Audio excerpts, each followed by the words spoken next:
Om Namo Bhagavate Śrī Aruṇācala Ramanaya. Today I'm going to be talking about the first verse of Śrī Aruṇācala Padigam. Most of you are probably aware of the circumstances under which Bhagavan wrote this. It's recorded by Devaraja Mudliya in a couple of places in Day by Day. That is, one day, it was probably, it was when Bhagavan was still living in Virupaksha cave. It was sometime after he had composed Śrī, so it was probably sometime between 1912 and 1916. One morning, he was sitting on the veranda of the cave when the words Karunaya Lenne Andani, which mean you who by your grace took charge of me, rose spontaneously in his heart. And though he at first ignored them, these words continued to rise incessantly. Eventually he allowed them to flow, and thus the first verse of this Aruṇācala Padigam poured forth from his heart. And then the next day, likewise, another verse, the first words of another verse started coming to his mind. And again, he tried to brush them aside, but since they persisted in coming, he allowed another verse to come. In this way, for 9 days, one verse came each day. And on the 10th day, he composed 2 verses. And then the next day, he was going to go around the hill. And I think he was being accompanied, if I remember correctly, it was Parani Swami was accompanying him. And another devotee gave Parani Swami some paper and a pencil and said, since Bhagavan's been composing verses every day recently, he may compose some more today. So take the paper and pencil with you. And while doing Giri Pradakshina, Bhagavan wrote 6 more verses. And when they returned to the cave, either the same evening or the next day, a devotee called Narayana Reddy came, and he had already printed. I think Śrī was first printed by Echamal and later by Narayana Reddy. So he wanted, when he heard about these verses, he wanted to have them printed. And then Bhagavan looked at the verses. He saw the first 11 were written in 1 meter. So he called them Aruṇācala Padigam. And the other 6 were written in another meter, slightly different meter, slightly longer meter. So he composed 2 more verses to make it up to 8 and called it Aruṇācala Ashtakam. So these 2 songs came to Bhagavan without any external prompting whatsoever. Śrī also was somewhat similar, but Śrī, there was devotees had been asking Bhagavan to compose a song for them to sing while going begging food. But we can't say Bhagavan composed Śrī for that. It just happened to coincide. One day when he was going around the hill, the verses started coming, flowing forth. So Śrī almost without any external prompting, and these 2 songs completely without any external prompting. Once when some devotees, when Bhagavan was saying that but he didn't write anything of his own accord, or he never gave any teachings of his own accord. Only when people asked him did he answer questions, and only when people prompted him did he write verses. Someone said, but Śrī, Patigam and Ashtakam, no one prompted you to write them. And Bhagavan said, just like you people prompt me from outside, Aruṇācala prompted me from inside. I don't do anything of my own volition. So anyway, that's the story of these verses. So coming now to the first verse, as I say, the words that came to Bhagavan were Karunaya Lene Andani, which means you who took charge of me by your grace. And when he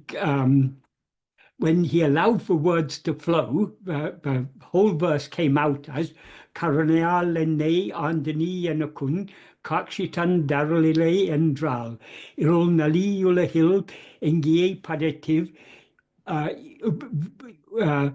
Udal Vidil Engaki Yenam Arunaneka Nav Dalramo Kamalum Arunanuk Karunana Mani Arunani Surandang Garuviai Peruhum Arunama Malayanum Mambe.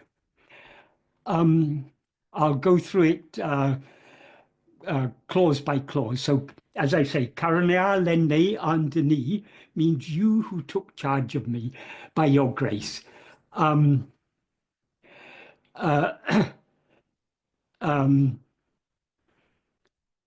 unkakshi tandu aralire endral. If you who by grace took charge of me are not gracious, giving me sight of you. The word he uses for sight is kakshi. Kakshi means sight in the sense of what is seen. But Bhagavan is singing this in the presence of Aruṇācala. So he's not when he talks about unkakshi, that is sight of you, he's not talking about sight of your physical form. What is implied here is sight of you as you actually are. In other words, if you do not give me awareness of you as you actually are, then the next words are Irul Nali Ulahil Engie Padetiv Iv Udal Vidil, which means if I leave this body, having pined and suffered intensely in the dark and miserable world, Engati Enam, what will be my state? So the whole sentence means, if you who by your grace took charge of me are not gracious, giving me sight of you, what will be my state if I leave this body, having pined and suffered intensely in the dark and miserable world? One word I should perhaps have talked about a little bit more when he says Karunaya Lene Andani. Anda is a past adjectival participle of the verb al. Al is there's no exact equivalent of this word in English, but it means, I translate it as take charge, because it has, there are two sides to its meaning. One side is rule, govern, control, or maintain. And the other is cherish or care for. So the reason I translate as take charge, if for example, a child is orphaned and some relative or some other person takes charge of that child, that is, they take responsibility for that child, they undertake to cherish and care for that child. But it also conveys the sense of, when you're bringing up a child, you have to have a certain amount of control over the child. Of course, you're controlling the child for their own well-being. It's not just to dominate over them. So this verb gives that, conveys that meaning, taking charge in that sense, taking responsibility for, controlling, but controlling for their own welfare, caring for and cherishing. So Bhagavan often uses this word. For example, in one verse in Aksharamlaya, I think it's verse 14, Auve polenakun arule tandane alu vadungadan Aruṇācala. Aruṇācala, like a mother, it's your duty to bestow your grace and take charge of me. So Aruṇācala is always willing to take charge of us, but we obviously have to surrender ourselves to him. If we are not willing to surrender ourselves to him, he will give us a free rein to do what we want, but eventually when we understand that by not surrendering, in other words, by rising as ego, we are only bringing trouble to ourselves. But the wise course is for us to surrender ourselves to him by ceasing to rise as ego. To the extent to which we surrender to him, to that extent he takes charge of us. But even our surrendering to him is by his grace, because it's he who gives us that love to surrender ourselves to him. So this verb are is a very, very significant verb that Bhagavan often uses throughout Aksharamlaya and Stuti Panchakam. So when he says, you took charge of me, that is, you took responsibility for me, you took control of me, and you undertook to care, to cherish and care for me. So, but having done that, if you now don't show me your kakshi, if you don't show me yourself as you actually are, what will become of me when I leave, if I leave this body, when you haven't shown me what you actually are? So indirectly, what this is a prayer for, it's a prayer for not just darshana of the physical form of Aruṇācala, it's a prayer for the Swarupa darshana, to see the true nature of Aruṇācala, which is, of course, the true nature of ourself. We cannot know Aruṇācala as it is without knowing ourselves as we are, because what Aruṇācala actually is what we actually are.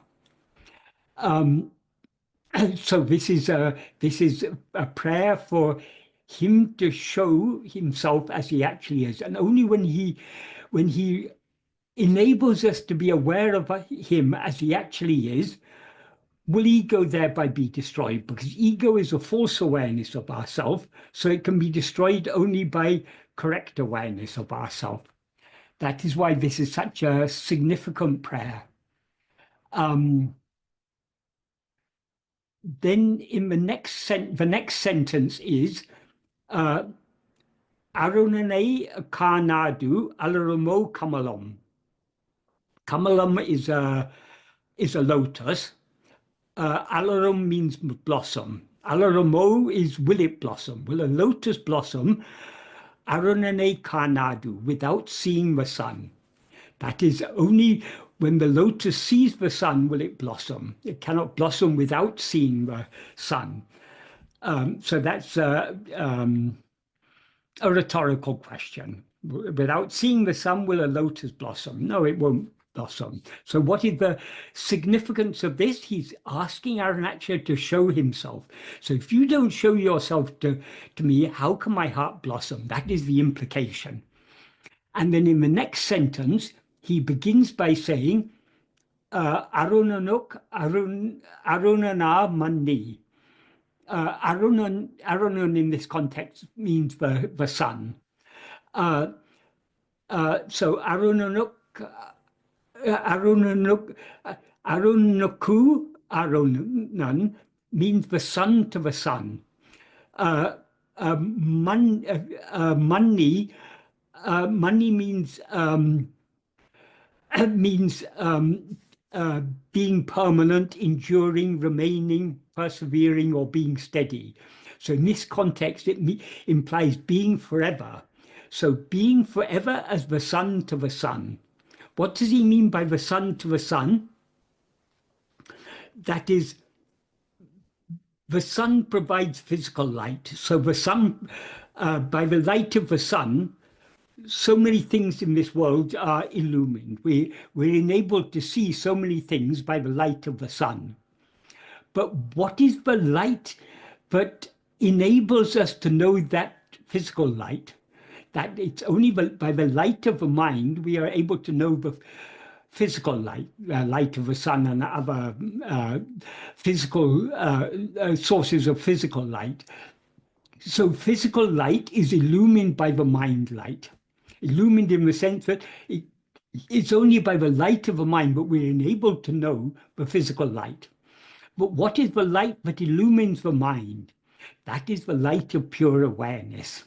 So Aruṇācala is that light of pure awareness.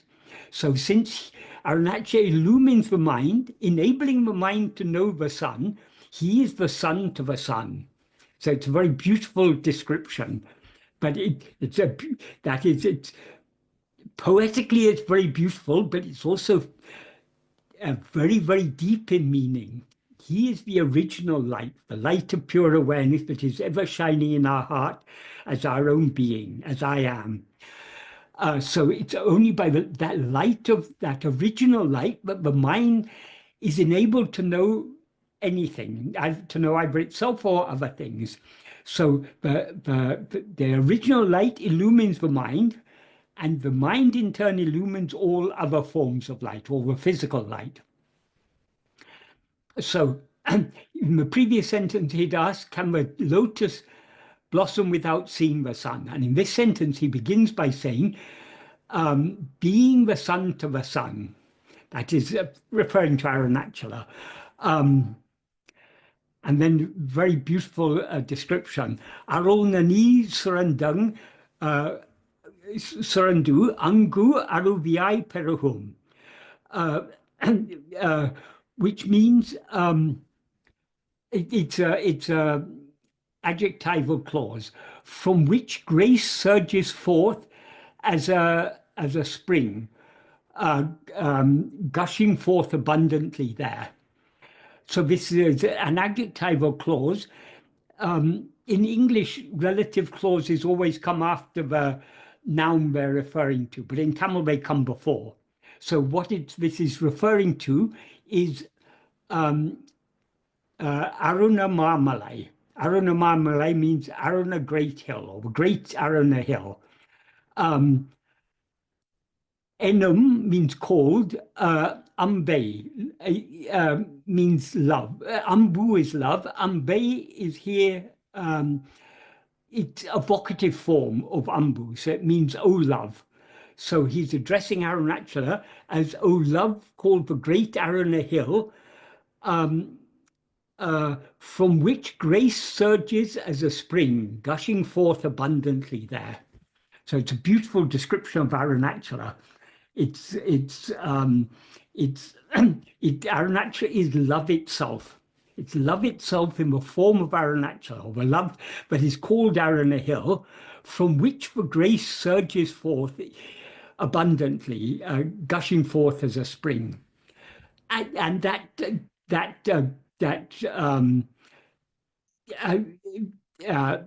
a adverbial clause to that adjectival clause, he also describes Aruṇācala being forever the sun, as the sun to the sun. So the whole sentence means being forever as the sun to the sun, O love called the Great Aruna Hill, from which grace surges forth, surges as a spring, gushing forth abundantly there.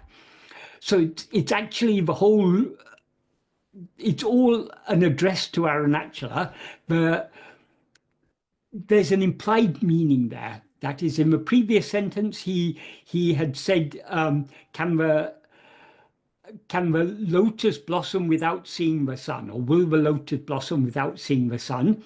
Here he addresses Aruṇācala as being forever the sun to the sun. So the implication here is, likewise, being forever as the sun to the sun, O love called the Great Aruna Hill, from which grace surges forth as a spring, gushing forth abundantly there. What is implied is, will my heart blossom without seeing you? So this is a very, very beautiful prayer. He's just like, he's praying to Aruṇācala, you've taken charge of me, you've brought me to your feet, you've kept me here, you've taken charge of me, but you haven't finished the task. To finish your task, you have to reveal, you have to show me your kakshi. In other words, you have to show me what you actually are. Because only when I see you as you actually are will my heart lotus blossom. That is the implication. Just like the lotus cannot blossom without seeing the sun, I cannot blossom without seeing you. So this is written as a prayer. Of course, this is written long after Bhagavan had merged and become one with Aruṇācala. That happened that day in Madurai in July of 1896, when that intense fear of death arose in him. He turned his attention back within and he merged forever into his own being, which is Aruṇācala. So there was nothing left for Bhagavan to pray for. But Aruṇācala used the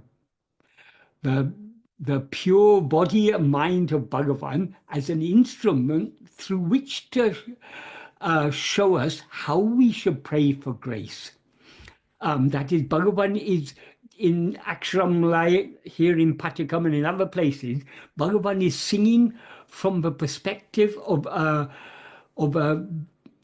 very advanced spiritual aspirant, an aspirant who has completely dedicated their life to this path to this spiritual path, but has not quite reached the goal yet. So that is the state of mind that is depicted in many of the verses of Aksharamlaya and some of the verses of Navamanimlaya here in Patigam, and the first verse of Pancharatnam also. They're all written as prayers from that perspective, the perspective of in the first verse of Aruṇācala Pancharatnam, he's praying for to Aruṇācala to make his heart blossom, and I'll just get the verse. He says, Arol Nirevana Amrit Kadale, ocean of nectar, which is the fullness of grace. Viri Kadiral Yavam Virungum, which swallows everything by spreading rays. Aruna Giri Paramatma Vel. So the Paramatma, who is Arunagiri, Paramatma means the supreme spirit, our real nature, what we actually are. Kila Ulapu Nandrai. Kila in the Ulapu is the heart flower, the heart lotus. Kila means it's just beginning to, when a flower is beginning to blossom, the bud swells up. So that is what is described by kila, that the bud is already swollen, but it's got to blossom fully. So nandrai means very well. Viri parityaha, to blossom fully, shine, to make the heart lotus blossom fully. So this is the state of mind from which Bhagavan is singing this. That is a devotee whose heart is already swelling with heart-melting love, but it's not yet fully blossomed. So be the sun to make it blossom fully. And he ends this verse addressing Aruṇācala as Anbe, oh love. That is, Aruṇācala is the very form of love. So he begins the next verse with the words Amburu Varuṇācala. That is, Aruṇācala, the form of love. The form of love means he is love itself. In Tamil, there's a beautiful saying, Ambe Shivam, love alone is Shiva. That is actually from a verse of Tirumula, a great Tamil saint and jnani. So he sang a song in which he repeated the words Ambe Shivam, so love alone is Shiva. So Aruṇācala is love itself. He's the very embodiment of love. So in this verse, Bhagavan prays for Aruṇācala to show himself, to reveal himself as he actually is. But for that, we will be able to see him as he actually is only when we have all-consuming love to surrender ourselves to him. So the next verse is a prayer for that love. There's a beautiful sequence of ideas running throughout these verses. And another notable feature of this, from a poetic point of view, in the 11 verses of Aruṇācala Padigam and the 8 verses of Aruṇācala Ashtakam, each verse begins with the first 1 or 2 syllables of the last foot of the previous verse.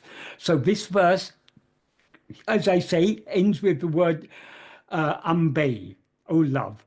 And the next verse begins with the words amburu, the form of love. So he's beginning the verse with the first 1 or 2 syllables of the last foot of the previous verse. And it's like that throughout this. Each verse of Patikam begins with the previous verse, and the first verse of Ashtakam begins with the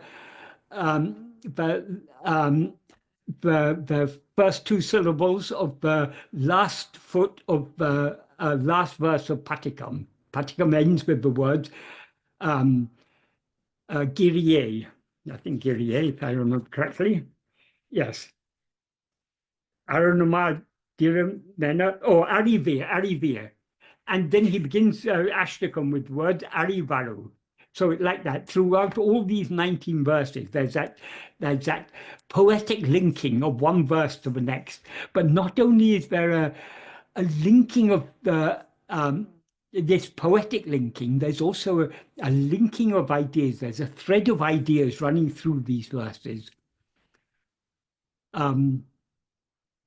So I hope, I mean, there's so much deep, rich meaning here. I can't say that I've gone into it deep enough, but I hope I've at least said something. I've at least tried to bring out a little bit of the rich meaning that is meaning and implication that is conveyed in this first verse. So if anyone has any questions about this or about anything else, please. Michael, it's just very much like Atma-vichara, where he says, Arule venume, anbum pongume, inbum tonume. Yes. Arule venume, grace, we need the grace. So that the love will, pongume, it'll just like sort of, No, it's ambu puname. Puname means adorn yourself with that love. Oh, I see. There's no greater ornament than to have that love. I thought it was pongume. Pongume in Tamil means, like surge. like the milk, overflowing. Yeah. Like that. And then inbum tonume, and then the bliss will shine forth. Bliss will be felt. Tonume. But this link between grace and love is such an important link. That is, what is grace? That is, from the perspective, we see Bhagavan as someone other than ourselves because we have limited ourselves with this body. But because he hasn't limited himself in any way, he is the infinite whole. So he doesn't see us as other than himself. So he loves each and every one of us as himself. He doesn't love us as the person we seem to be. He loves us as we actually are, which is himself. That's why Bhagavan had equal love to all people, whether rich or poor, high caste, low caste, good people, bad people, everyone. He had he has equal love for all because he sees us as we actually are, which is himself. So that love that he has for us as himself is what we experience as his grace. And it is only by his grace that we can get that love for him, a love to turn within and surrender ourselves completely to him. Because the very nature of ego is to, as he says in verse 25 of Ulladu Napadu, Uru patriundam, uru patrinicum, uru patriundu nihongum. That is, grasping form, it comes into existence. Grasping form, it stands. Grasping and feeding on forms, it flourishes abundantly. So the very nature of ego is to grasp form. Grasp form means to grasp things other than itself.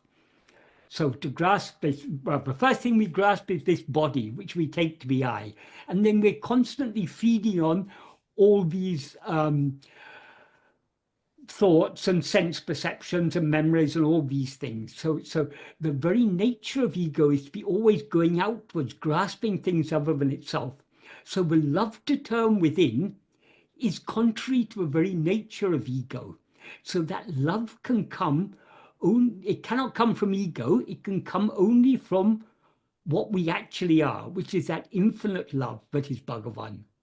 So and the more love we have, the more love we have to surrender and to turn within by practicing Atma-vichara, the more the grace actually, gushes out and just swallows one up, just engulfs one, But the grace is always there. Always there, yes. The grace is from within. Ramakrishna Paramahamsa gave a beautiful analogy. He said, grace is always showering like the rain. It's always tipping down on all of us. But when the rain falls on a hill or a mound, it runs off. It only collects in the low-lying places. So though the grace is always available, we benefit from that grace only to the extent to which we subside. But how can we get that love to subside? That can come only from grace. So it's grace that gives us that love, that willingness to surrender ourselves, to subside back within. And the more we subside back within, the more we immerse ourselves in that grace. So it pulls us within more and more and more. That's why Bhagavan described Aruṇācala as a magnetic hill. It has that power to pull us within. Mm-hmm. Wouldn't you say that love and grace are the same in a way, because the love to turn within is the grace that, keeps us... Grace manifests in our heart as the love to turn within. Yes, yes. That is, the grace is the love he has for us. The turning within and surrendering ourselves is the love that we have for him. But the love that we have for him comes only from grace, only from his. So the initiator is him, because the nature of ego is always to be going outwards. Ego will never be of its own accord be willing to turn within. So whatever love we have to turn within and surrender ourselves is only his grace. Om Namo Bhagavate Śrī Aruṇācala Ramanaya. Yes. And we have a couple of questions.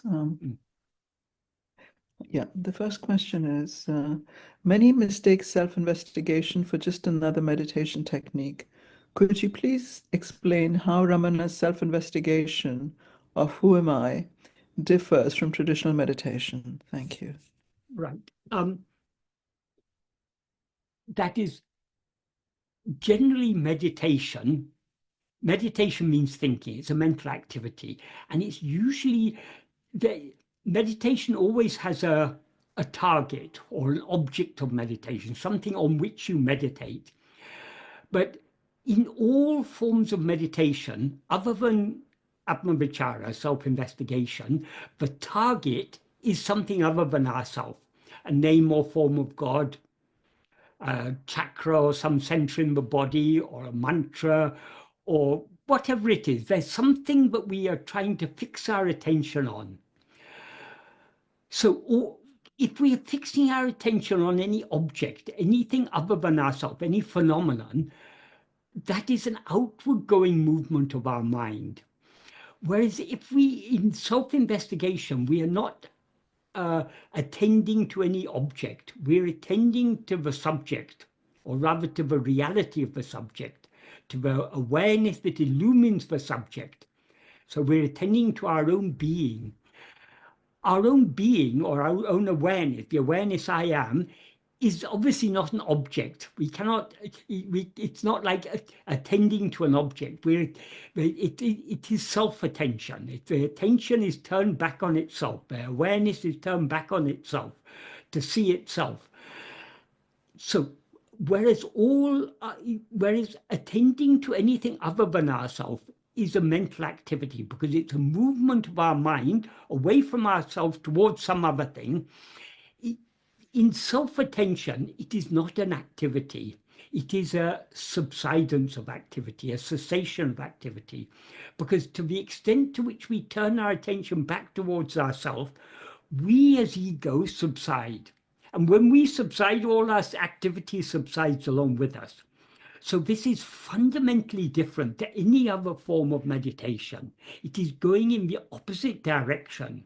Whereas any other form of meditation is going away from ourselves towards some other thing. This is going away from all other things back towards ourselves.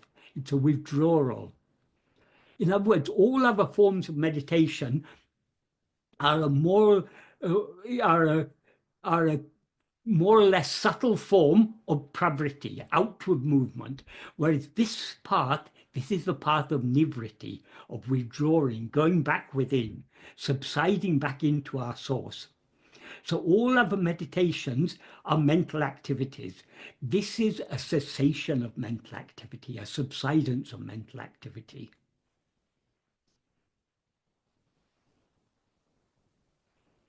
But it's more than just a subsidence of mental activity, because one confusion that many people have about the path of self-investigation, they think many people take it to be just a matter of stopping thoughts. That is the aim of yoga. Yoga is, as Bhagavan often points out, in Patanjali, he begins the Yoga Sutra by saying, Yogas chitta vritti nirodha. Yoga is restraining or stopping the chitta vritti, the mental activity. But Bhagavan said, if you merely stop the mental activity, that will lead to manolaya. That's what happens every night when we fall asleep. We're too tired to continue thinking. We're too tired to continue attending to things other than ourselves. So we subside back into a state of manolaya. That's a temporary dissolution of mind. But in self-investigation, our aim is not just to stop thinking. Our aim is to be aware of ourselves as we actually are. As I say, we stop thinking every night when we fall asleep because we're too tired to continue thinking. In yoga, they use pranayama and other techniques, but the principal one is pranayama, to withdraw the mind from all other things. That is, by subduing the activity of the breath, it also subdues the activity of the mind. So for advanced practitioners of pranayama, they're able to achieve a state of nirvikalpa samadhi, a state where the mind ceases to be active.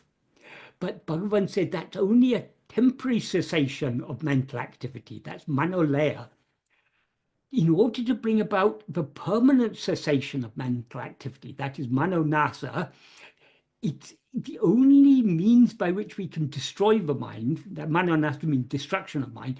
The only means to destroy the mind is to be aware of ourselves as we actually are. Because the mind, the root of the mind, the essence of the mind is ego, which is a false awareness. I am this body, I am this person. That is a false awareness of ourselves, because this person or this body we seem to be is not what we actually are. So the false awareness, the awareness of ourselves as something other than what we actually are, can be destroyed only by being aware of ourselves as we actually are. So the aim of Atma-vichara is not merely to stop thinking, it is to know who am I. And we can know who am I only by looking deep within ourselves, by turning our attention back towards ourselves and holding on firmly to our own being. It's only by attending to our own being, to that fundamental awareness I am, but we can bring about the dissolution of mind in such a way that it will never rise again. in the case of any form of manolaya, whether it be the ordinary sleep or coma or general anesthesia or the yogic nirvikalpa samadhi, in all of these cases, the mind is withdrawn from other things and thereby subsides, because the mind cannot stand without constantly grasping things other than itself. So if it is withdrawn from all other things, it will subside. And when the mind subsides, what remains is our own being, the pure awareness I am, but what we actually are. But the mind is not thereby destroyed in the case of manolaya, because in the case of manolaya, first the mind subsides, and then what remains is the pure awareness. In the case of Atma-vichara, the mind or ego is seeking to be aware of itself as it actually is. In other words, as pure awareness. Only when we as ego experience ourselves as pure awareness will we thereby be destroyed, because ego is a false awareness. So ego can never know pure awareness, but it must try to know pure awareness. Because if we try to know pure awareness, in other words, if we try to be aware of ourself alone by attending to ourself, we as ego will thereby experience ourselves as pure awareness. But as soon as we experience ourselves as pure awareness, we cease to be ego, because ego is the impure awareness, I am this body. So when we're aware of ourselves as we actually are, when we're aware of ourselves as I am I, nothing other than I, then ego is destroyed. So in the case of manolaya, first the mind subsides, and then what remains is pure awareness. In the case of manonasa, that is, the mind subsides or is dissolved as a result of being aware of itself as pure awareness. That is how the manonasa is achieved. That is why Bhagavan made it clear, only by this self-investigation can we bring about the permanent dissolution of the mind. In other words, manonasa. Is that an adequate answer to that question?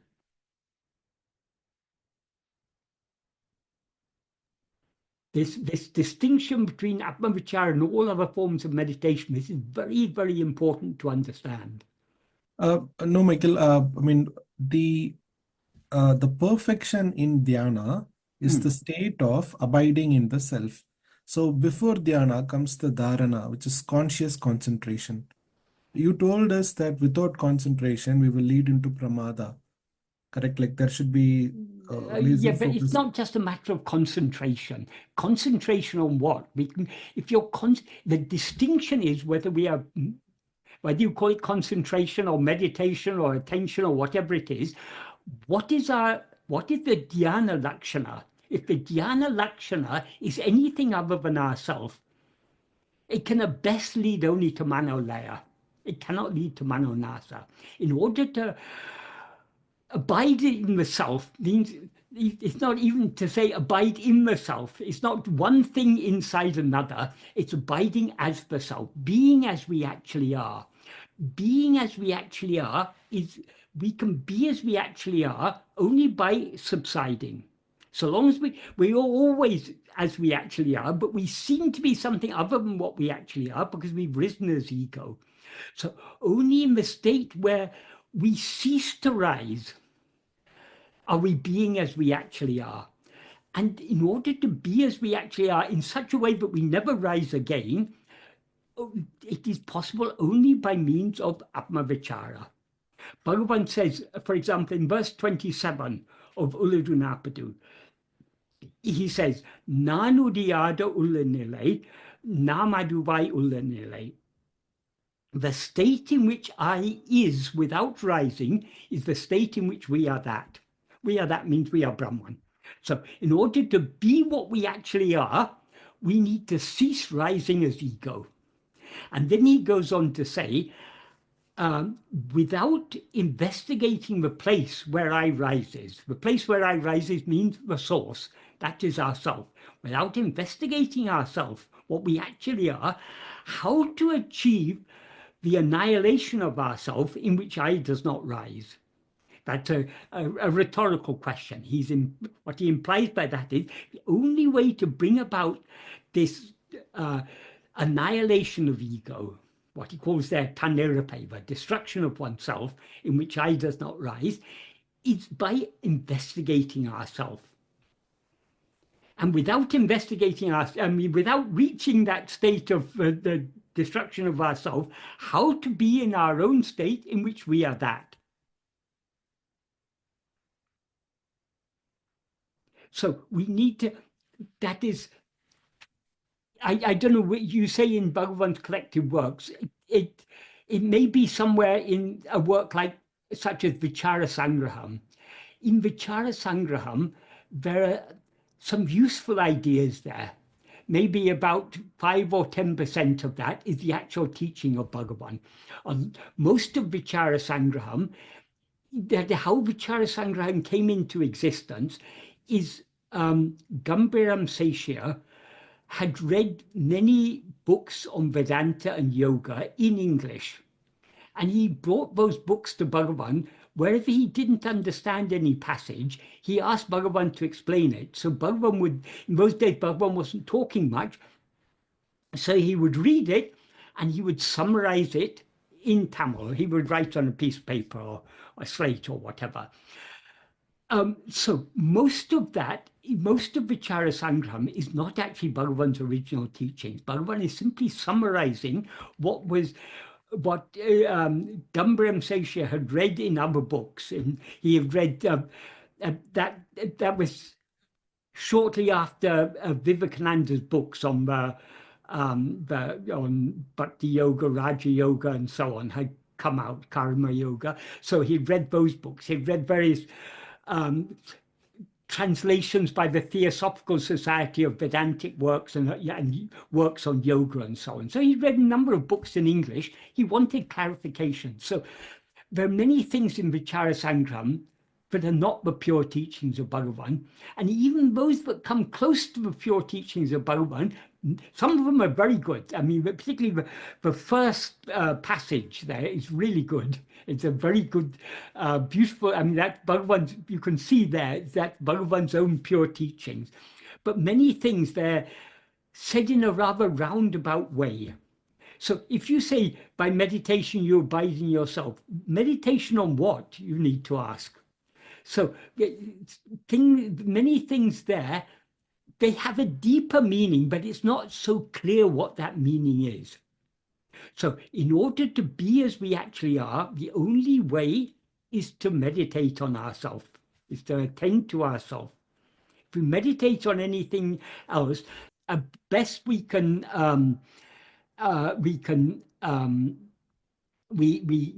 achieve manolaya, which is of no use because you can't make it spiritual. Even Bhagavan used to tell the story of the yogi who remained in Nirvikalpa Samadhi for 300 years. And when he woke up, the first thing he did was he angrily asked, "Where's my water?" So the last thought that was in his mind before he went into Nirvikalpa Samadhi was the first thought that came when he woke up from Nirvikalpa Samadhi. So that means even the most superficial thought of the mind was not destroyed. So what to say about all the vasanas? Vasanas are not destroyed in manolaya, just like vasanas are not destroyed in sleep. In order to bring about the destruction of the vasanas, in order to weaken and eventually eradicate the vasanas, it is necessary in the waking state to stop our mind going out towards Vishayas, to turn it within and to hold it on our own being. So we need to understand the basic principles of Bhagavan's teachings. Then we'll understand all other statements in a correct perspective. To understand the basic principles of Bhagavan's teachings, we need to read and correctly understand works like Nana, Atma-vichara, Uladunapadu, Upadeshundya, and many of these verses of Aruṇācala Stuti Panchakam also. These are giving us the basic principles of Bhagavan's teachings. If we grasp those basic principles, have a clear understanding of basic principles, then we'll be able to understand other less clear statements in a correct perspective, in the light of Bhagavan's teachings. Is that a clear answer to your question? I was asking a follow-up question to someone's question. I'm good, Michael. So Okay. I mean, so I even when you were explaining, I was holding on to the self. I was listening, but at the same time, I was having my attention fixed on myself. Uh, I mean, after this Zoom is over, most of my time I spend in the self-abidance. I do, but then at some point it just falls asleep. I go into this manolaya. Uh, Again, give back to this, rise to the concentration, like, fixing my whole attention towards this self-abidance. I hold on to this high, uh, go on like this, and this is all I have done, Michael, for the past 3 months after what we have done this call. Is this the right thing which I'm doing? Yeah, yes. That is, more and more we need to attend to ourselves. That's all there is to it. In yoga, they have it's Ashtanga yoga. It's 8-limbed yoga. They have all these different practices. There's dharana, dhyana, and all these things. Bhagavan makes no such distinctions. All we need to do, there's one thing we need to meditate on, that is ourself. All we need to do is meditate on ourselves. So that here, all these dharana, dhyana, all these distinctions are irrelevant. They may be relevant when you're meditating on other things, but they're irrelevant when you're meditating on yourself. Thank you.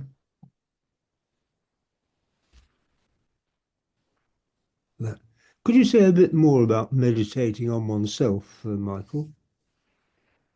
There's very little to say about it. Well- that we need to, there's nothing simpler than being self-attentive. Because if you're meditating on anything other than yourself, you've got a meditator, you've got an object of meditation, and the process of meditating. Whereas in self-attention, all are one. The meditator, the meditated, and the attention, the meditation, all are one. Right. That's sort of within, is it? It's within, yeah. That is, within means the terms inside and outside, these are relative terms. But Yeah. when the within is used in the context of Atma-vichara, within means towards ourself alone. Right. So all our thoughts, feelings, all phenomena are external. What is within, in the ultimate sense of within, is only ourself.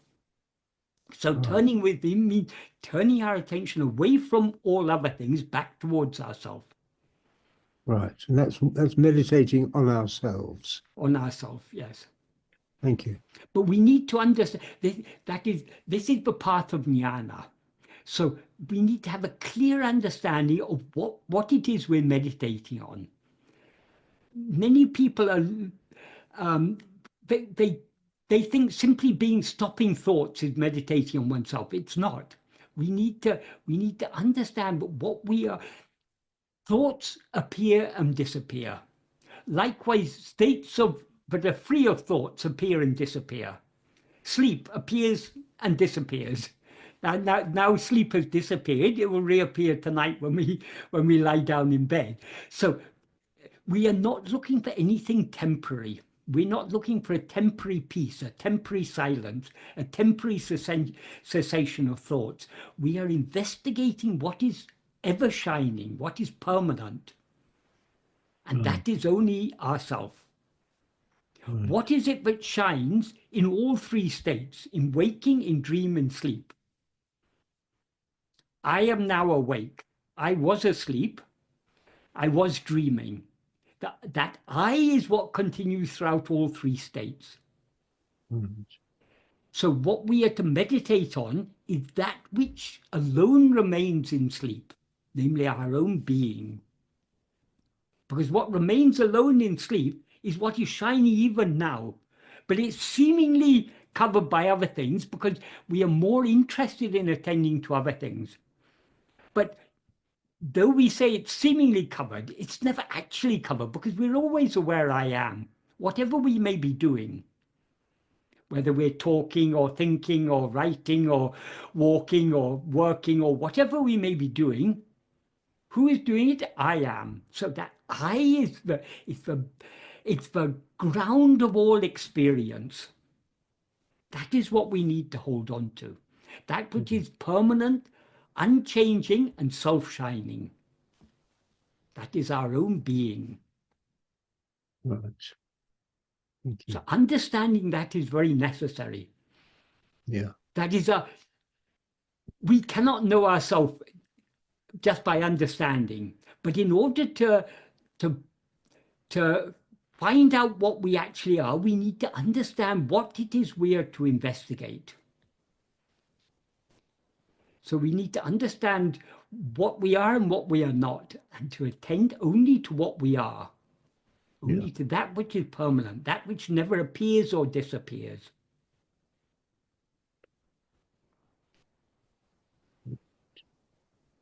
Thank you.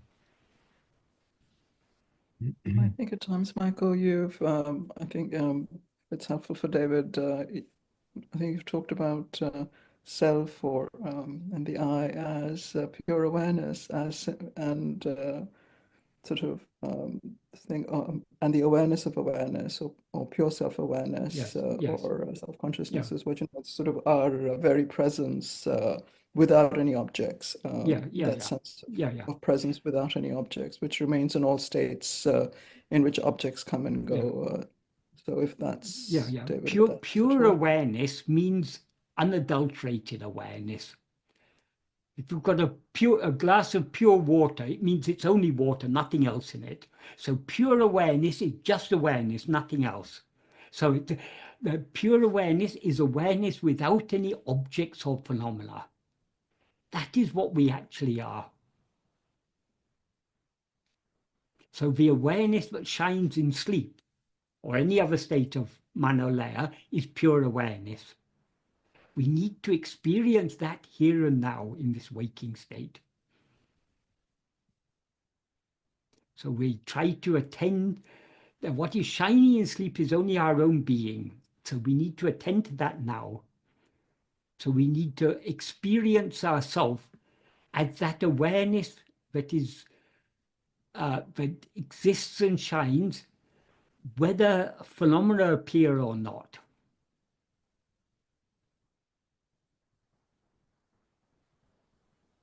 But it shines as it is, as it really is, only when it is shining in its pristine state, without any the appearance of any phenomena.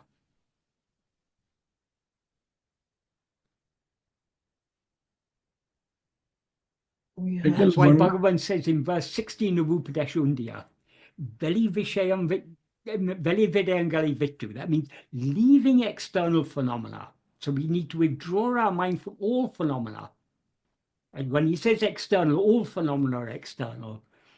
He's not just talking about the external world, even the thoughts and the feelings and everything is external. Everything other than ourselves is external. So we need to leave everything. So leaving external objects, the mind investigating and knowing its own form of light. The word he uses there, it's a verbal noun, orderly. That verb means both investigating and knowing. So they both are implied there.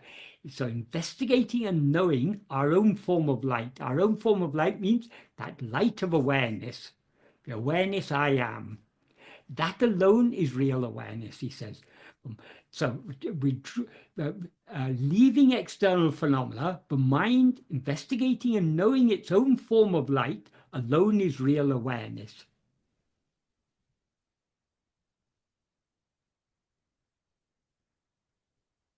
Michael, if I wanted to make a tea to have a drink, this is a inclination, isn't it, Michael? I mean, even the phenomena of the body itself is a thought. Yes, yes. So in this case, how should I proceed to make a tea?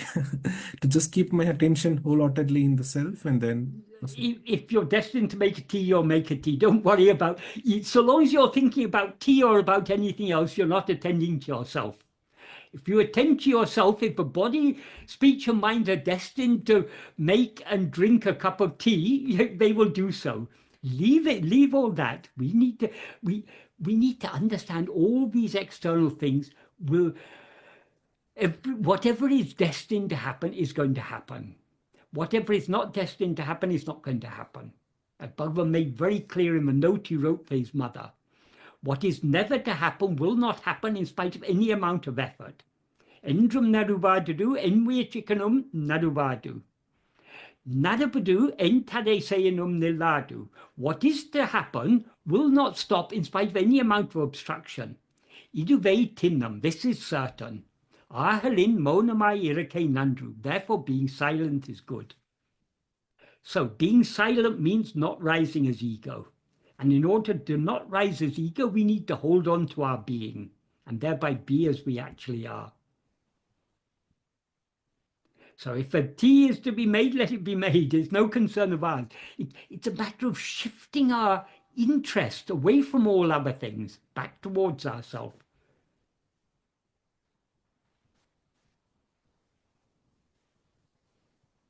Of course, because of the strength of our vasanas, our attention keeps on going outwards. But by persistent practice, we have to gradually wean our mind off its taste in going outwards.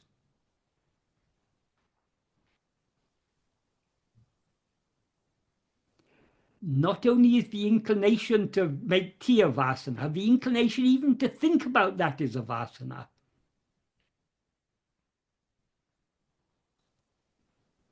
So let's not bother about whether we make tea or not. That's all going to happen according to destiny.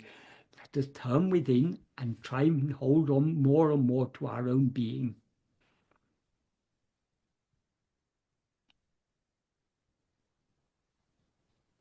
Thank you. When you're talking, Michael, it's very difficult to hold on to our own being. But that is two things. That is, it's our, the external world is not to blame. It's our inclination to attend to the external world. Supposing I was talking about politics, about Donald Trump or something, that would be taking the mind outwards. But what is the subject we're talking about? We're talking about ourselves. So actually, when we talk about this subject, when we think about this subject, it should be constantly reminding us to attend to ourselves.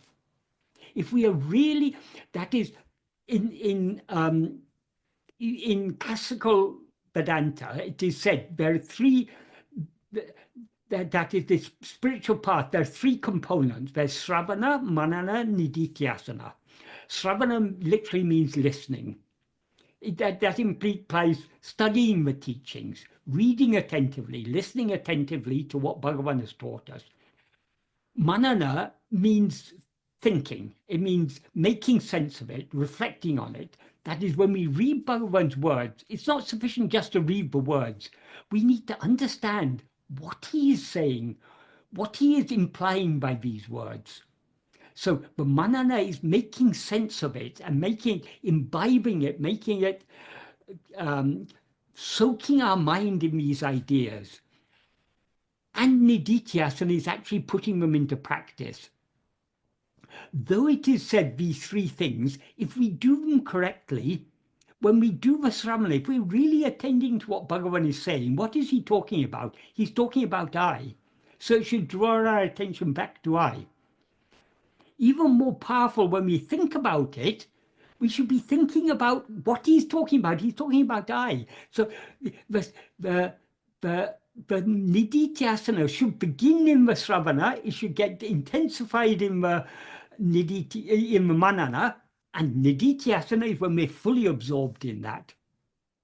But this actually does happen here and now. Yes, yes. Yeah. Yes, it does. If we're listening properly. Yeah. but our mind will be thinking so many other thoughts and so many associations. So it's only by practice.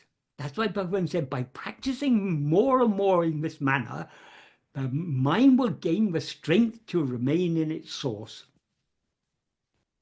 That's what he says in the 6th paragraph of Nana. Yeah. So we need to be constantly vigilant, because the nature of the mind is to always be jumping outwards. But Bhagavan has given us a very simple way to stop this outward jumping of the mind. Simply attend to yourself and the ego will subside. So to stop the jumping, we need to look at the jumper. Who is it who's jumping outside? By looking at that one, it subsides. Yeah. Yeah. Thank you. Next question, Michael? Yes, please. Okay. Could you please explain why the dead body is given so much importance that it should be buried in a particular way with specific measurements for the tomb, especially of the sages, when teaching always implies that we are not the body? Right. We are not the body, but do we not have reverence for Bhagavan is not the body, but do we not have, in our view, because we see ourselves as a body, we see Bhagavan as a body. So we have reverence for that body. So in Tirumula's Tirumantram, he has specified how the body of a jnani should be buried, because the body of the jnani is considered to be the temple of God. Because when ego dies, what remains shining in that body is the ultimate reality, which is what we call God. So the body of the jnani during life is a living temple. So that even after the death of that body is considered to be a temple. So just like there are what are called Silpa Sastras, that is the Sastras that lay down how a temple should be built. There are specific measurements, and there's significance to all these things. If you go into these things, there's what is called a tattva for all these things. So if you see in South India, the big temples like Aruṇācala Temple, there are 9 gates. The 4 outer gates and 5 inner gateways. Each has a gopram, a tower above it. That is to represent the 9 openings of the body, the 2 eyes, the 2 ears, the mouth, and whatever.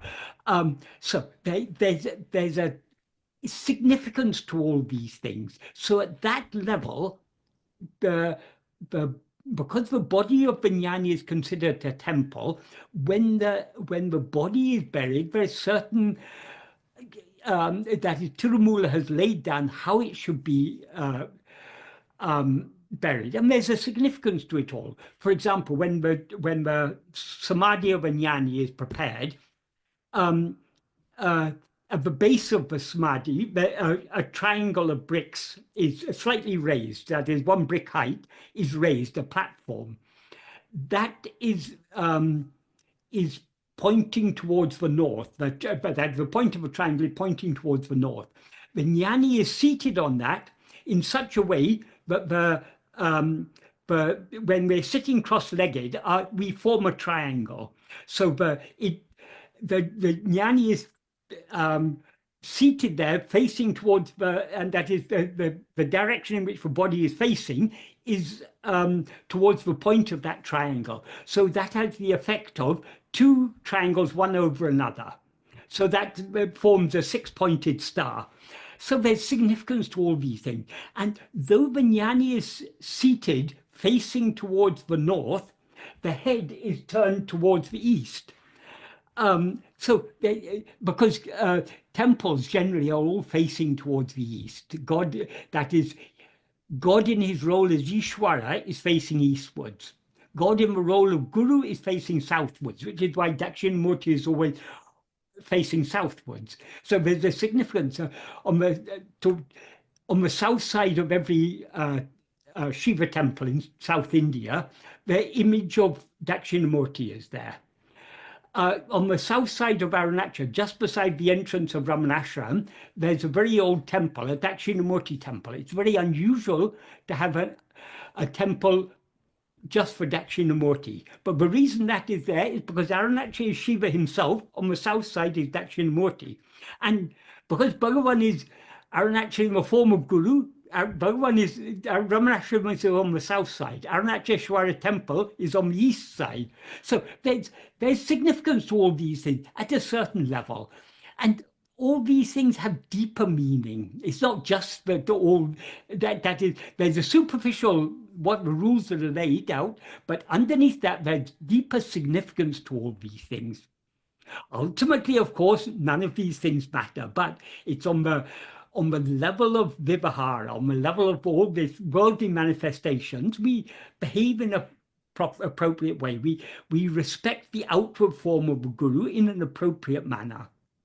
So that is why I guess this question is asked after listening to David's talk earlier this month. He talked about Mustan, how Bhagavan copied out, or he put Bhagavan, that Tirumula wrote everything in verses. Bhagavan wrote in a simpler form that people could understand what Tirumula had written in the verses in order to say how Mustan should be buried. That shows the very high regard that shows Bhagavan is indicating by that what the state of Mustan was. But Mustan was a jnani. It's a very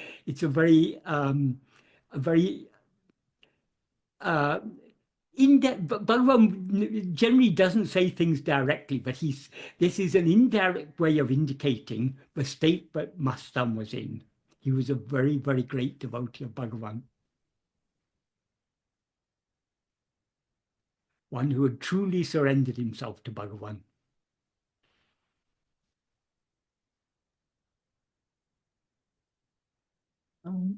Here's an interesting question in the sense that I think it might be useful for everybody to have reminders. The question is, as a means to help remember and contemplate Bhagavan's teachings, if Michael was requested to give 5 reminders, which one could count on one's hand, 4 fingers and a thumb, which 5 reminders from Bhagavan's teaching might Michael choose?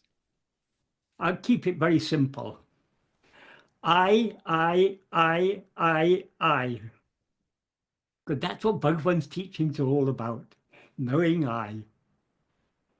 Of course, if you want to put it a bit more, it's not just reminders. We need to understand the basic principles of Bhagavan's teachings. And I would say the most important practical principle that Bhagavan has given us, Bhagavan has revealed to us in a way that hasn't been so clearly revealed in any ancient text. Bhagavan has revealed to us what is the nature of ego. The nature of ego is to rise, stand, and flourish by attending to things other than itself. But if instead of attending to other things, if ego turns its attention back towards itself, it will thereby subside. I would say this is the most important principle to understand. So in order to achieve the Chitta-vritti Nirodha that Patanjali talked about, the simplest way, since the root of all chitta-vrittis is the aham-vritti. Aham-vritti means ego, the I thought. Since the aham-vritti is the root of all thoughts, all other thoughts, all mental activity, and since ego will subside to the extent to which it attends to itself, attending to ourself is the perfect way to bring about that Chitta-vritti Nirodha. We don't need all the 8 limbs of yoga. We just need one simple practice, attending to ourselves.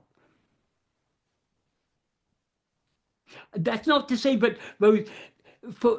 for certain people who are drawn to those teachings, those 8 limbs of yoga may be appropriate, but ultimately, however much we practice the other 8 limbs of yoga, sooner or later, if we want to bring about the destruction of mind, the permanent cessation of chitta vrittis, we need to attend to ourselves. That's why Bhagavan says in verse 14 of Upadesha the mind which will subside when the breath is controlled, only when that mind is sent on the or-vari will its form die. Or-vari means the or-vari, the investigating path. Now, what he implies there is this path of self-investigation. So only by self-investigation will the mind subside in such a way that it won't rise again. In other words, will its form die, as he puts it there. So that's why Bhagavan said this investigation, who am I, this is itself all other, I mean, this is the culmination of all spiritual paths. The aim of all spiritual paths is achieved simply by attending to ourselves. As he says in verse 14 of Uludunapdu Anubandham, the investigation to whom are all these defects, karma, vibhakti, viyoga, and ajnana, is itself the practice of karma, bhakti, yoga, and jnana, because without I, where are all these, without I, these other defects don't exist. So if we investigate to whom are all these, we turn our attention back to ourselves, ego thereby subsides, and all the problems are solved. And as he says in verse 10 of Upadesha Udita idatil odungi iratal, being having subsided in the place from which we rose, that is karma and yoga, that is bhakti and jnana, sorry, that is karma and bhakti, that is yoga and jnana. So all we need to do is attend to ourselves. That's why I started by saying I, because ultimately it all comes back to that. What we seek to know is who am I? How to know who am I? We need to attend to I.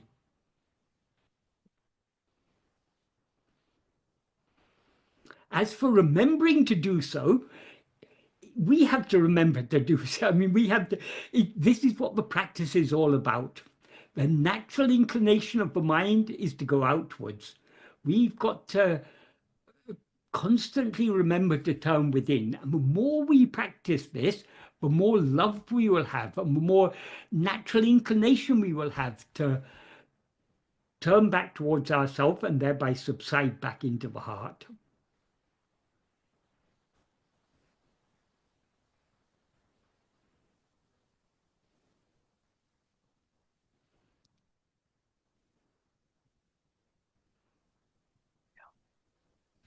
The next question is, after realizing the self, why was Bhagavan seeking the grace of Aruṇācala? In other words, what is God for a jnani? Thank you.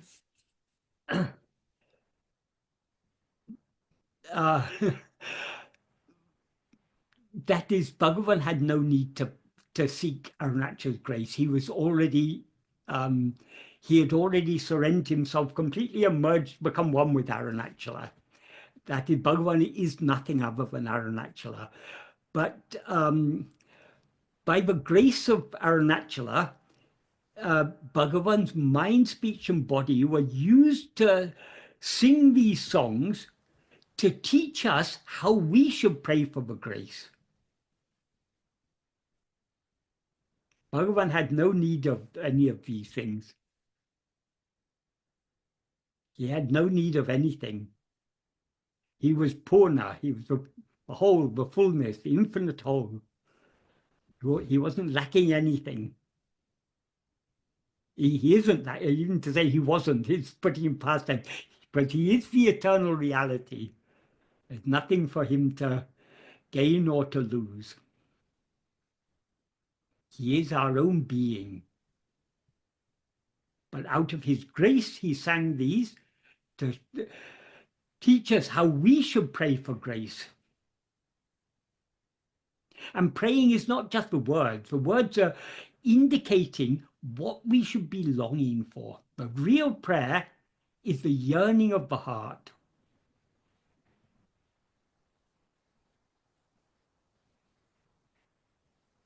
Well, Michael, there's a question addressed to your work, sort of your perseverance. The question is, Michael, what motivates you to continue refining your translations of Bhagavan's original works? Of course, we are extremely grateful for your efforts in this direction, but are you not overstraining yourself in this process? Thank you.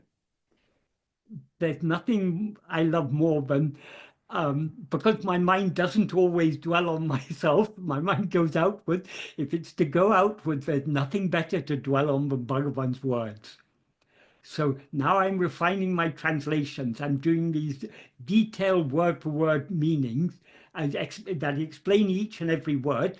That makes me think more and more deeply about it. And I see, when I'm in the process of doing so, I see more and more implications. And I just have more and more love for Bhagavan and his words and his teachings and everything that his teachings are pointing at. So I consider it's by Bhagavan's grace that Bhagavan's grace that has given me the love to do this, and I'm not a linguist or anything. Somehow by the years I spent with Sadhu Om and living in Tiruvannamalai, I began to learn Tamil, and the more I study Bhagavan's works, the more I understand the depth and subtlety of his language, the beauty of his language. And most importantly of all, the beauty of what all these words are pointing towards, namely our own self. It was my question. I'll just add something here. Yes. So by doing such detailed translations, forgive me, is it not that your mind is going outwards? I don't know about it. Is it not externalization? If my mind wasn't going outwards, I wouldn't be here. That is, all mental activity is going outwards. But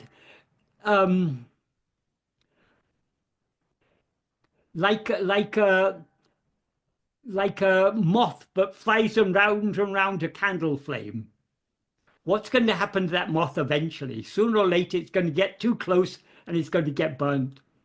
So by keeping the mind dwelling on Bhagavan and his teachings, on his words, it's drawing us more and more within. So it is actually not an outward going, it's actually inward going. That means your work, which is outward, is taking you inwards. Yes. I mean, the work is definitely outwards. There's no doubt about that. But it creates more and more love to go within, because that's what the subject matter.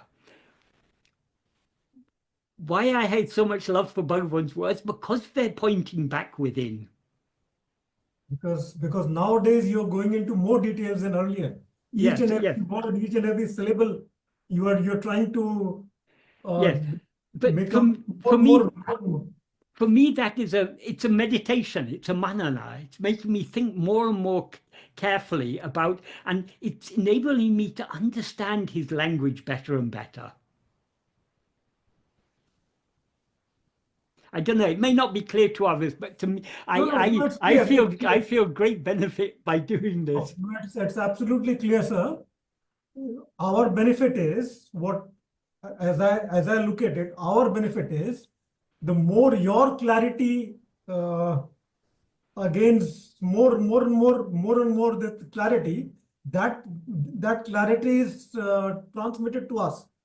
So the work you are doing is definitely benefiting us. Yes. Your clarity comes through your words. So like your manana is helping us in that way. Yes. Yes. A few days ago, I happened to see a link to a translation of something that Murugan had written. Murugan wrote a prose summary of Upadesha Undya. It's not quite a summary. It's not a commentary. It is he has written in, I think, in about maybe in about 5 pages. He's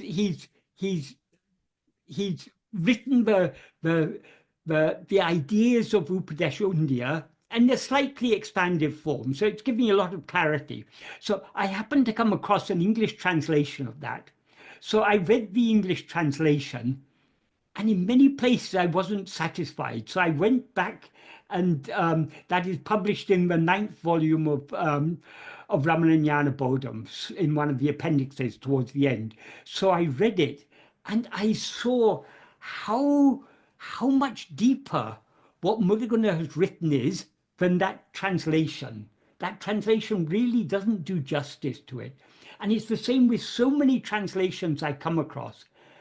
So, I mean, it's good that at least someone attempts to do something, but these are such deep, that the words of Bhagavan, the words of Muruganar, they're so deep in meaning.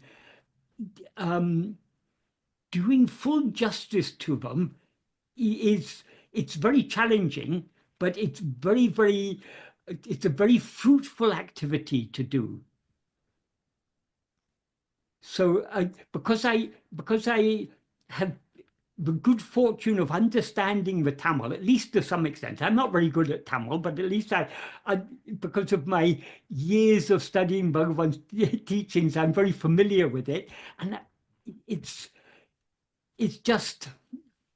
so there's so much depth of meaning in Bhagavan's words. It's not just the meaning, it's the implication. There's so much,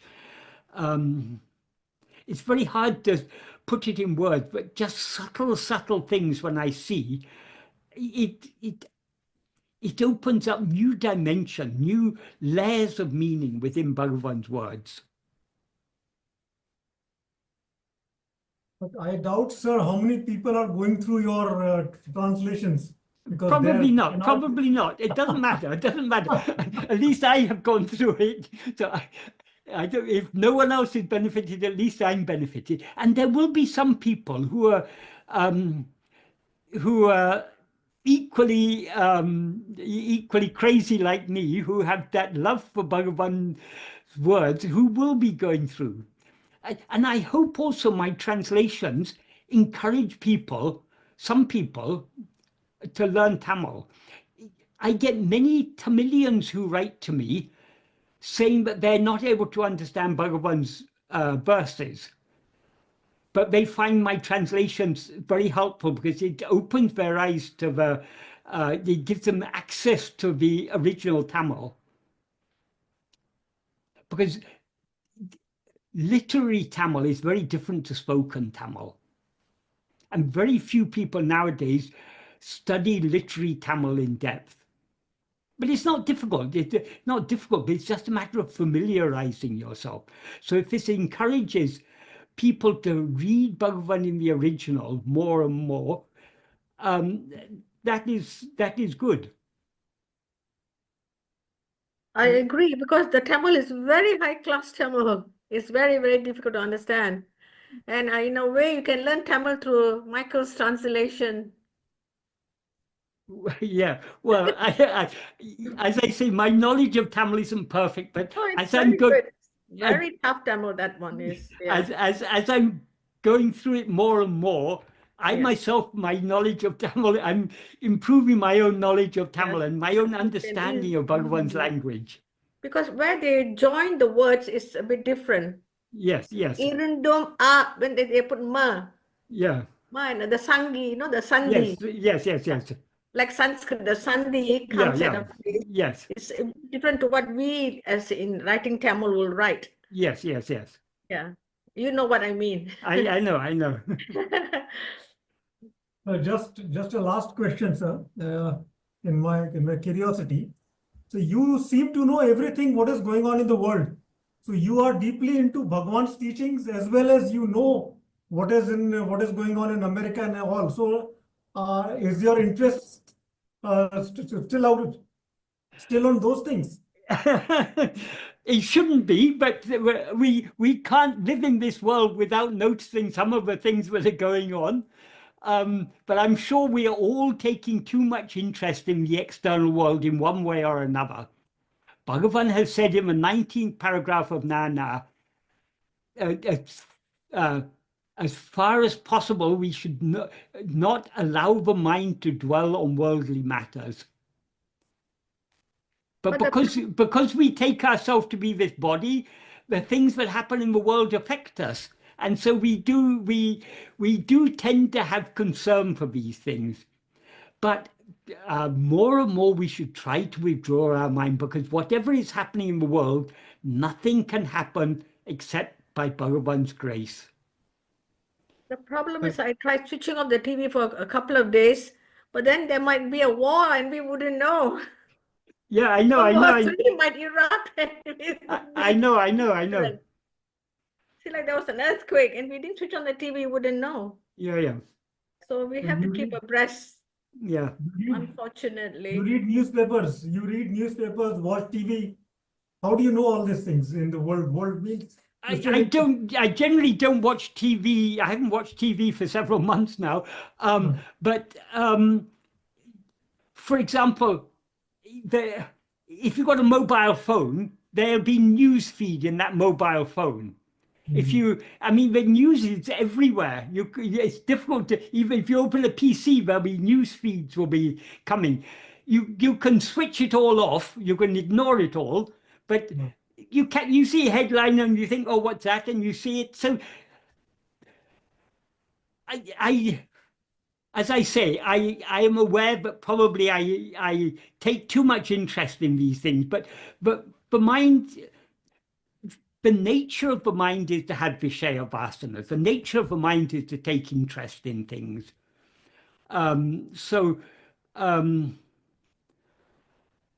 More and more we need to try and withdraw from these things, understand whatever is happening. The world has never been a perfect place.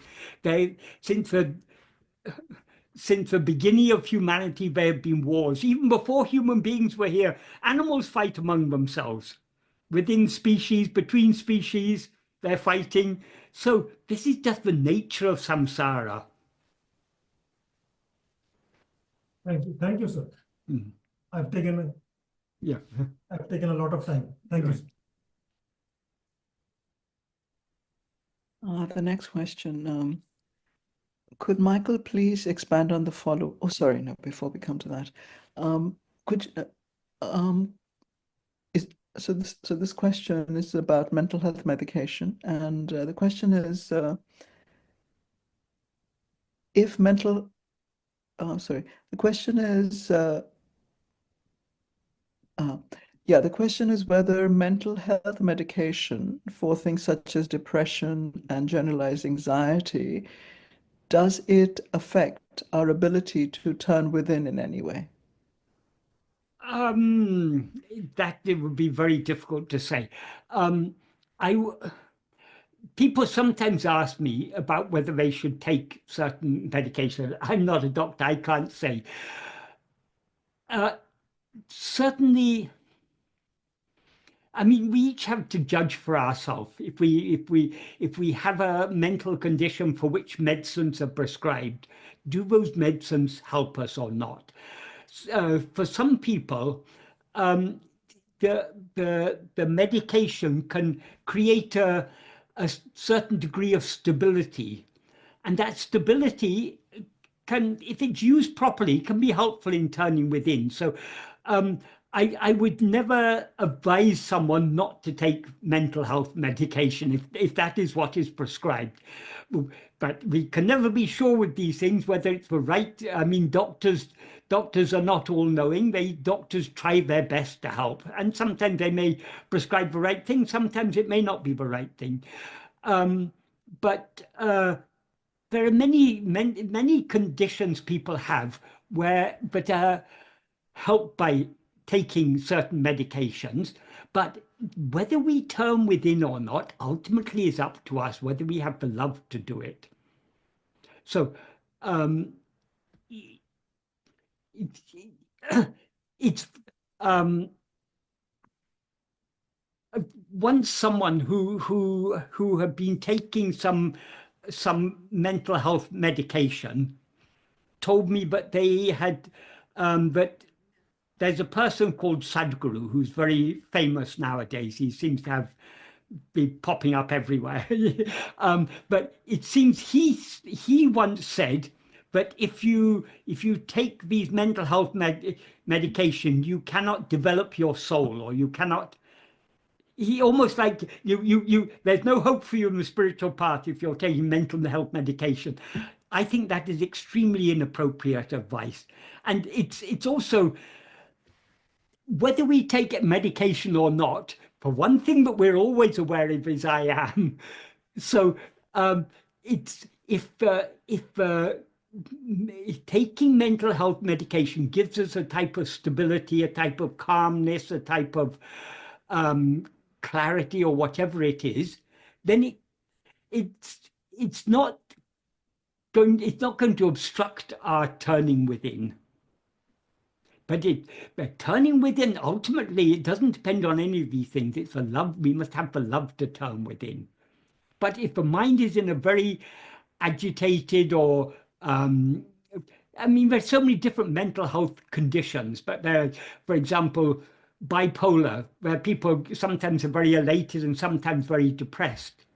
If you're always oscillating between these, it's maybe a bit difficult to practice this spiritual path. But if you take medication that helps you stabilize, then that will it'll be easier for you to apply these teachings.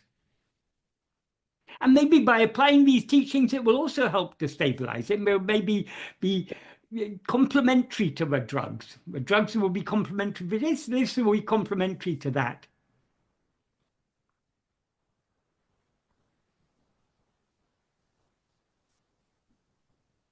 Michael, thank you very much for that answer, because this question has come up and does come up. And very often teachers have said that, oh, you should reduce it and so on. And it can have devastating effects on the person. Yeah, it can. And, yes. It really is not a very responsible thing. And yes, thank you very much for that, because I know many people who've asked this question, and, I think the people who don't, are not careful in the way that you are and appropriate, it can really be very, very harmful. Yeah. If we take medicine for a physical condition, why shouldn't we take medicine for a mental condition if it's necessary? Of course, we shouldn't take any medicine that's not necessary. The less we take medicines, the better. But sometimes medicines are necessary. So just like medicines are sometimes necessary for physical conditions, they're sometimes necessary for mental conditions. And let's Sadhu Om, when people used to ask Sadhu Om about taking medicine, Sadhu Om said, the diseases come according to prarabdha, the medicines come according to prarabdha. So why shouldn't you, if a medicine comes, why shouldn't you take that as Bhagavan's will? So it's all a matter of our attitude towards these things.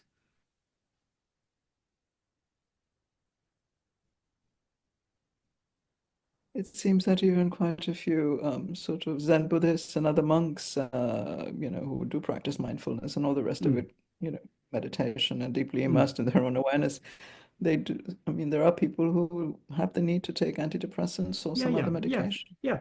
I mean, some of us are fortunate, but I mean, probably most of us are fortunate. Probably most of us don't need mental health medication, but there are many people who do.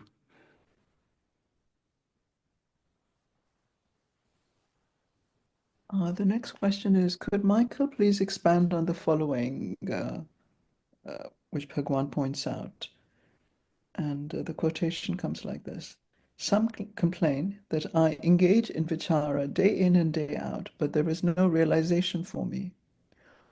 Where does the fault lie here? One's introversion of mind has to be total and absolute if the investigation, who am I, is to succeed. How often you practice the practice is of no relevance. Is the wavelength of the light irradiated short enough to make the metal emit cathode rays, is the only relevant question. Nobody is bothered about how much light you shine, how long you shine it for, etc. Likewise here, is the mind's introversion or surrender complete and unreserved or not? Okay. In order to know ourselves as we actually are, just one moment of perfect self-attentiveness is all that is required. We need to focus our entire attention on ourselves. But in order to get to that stage where we have the love and the clarity of attention, the sharpness of attention, takes practice. So Bhagavan, I mean, it's very clear from Bhagavan's teachings, he was recommending persistent practice. And he said, by practicing and practicing this way, the strength of the mind to abide in its source increases. So the practice is necessary.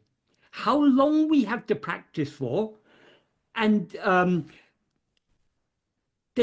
that is with practice, there's the duration of how long we're actually attending to ourselves, and there's the intensity, how keenly we're attending to ourselves. But we are not here to measure all these things. We just need to try to attend to ourselves as much as possible. As much as possible means as much time as possible and with as much intensity as possible.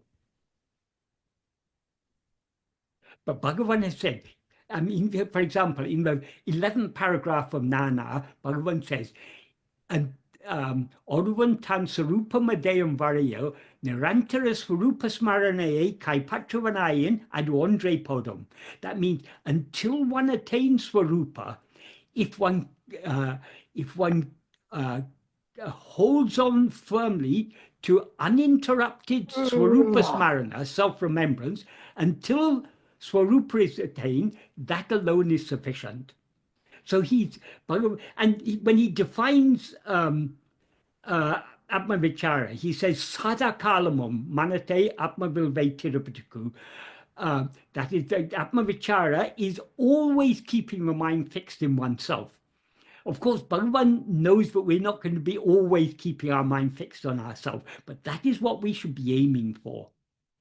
So the more duration and the more intensity, the better. Which is more effective, greater intensity for a short time or less intensity for longer time? We need not concern ourselves with all these things. All we need to concern ourselves with is trying to be as self-attentive as much as possible. So long as we're being self-attentive, to a greater or lesser extent, we're moving in the right direction. That's all that need concern us. So we should try to be self-attentive as much as possible. Thank you, Michael.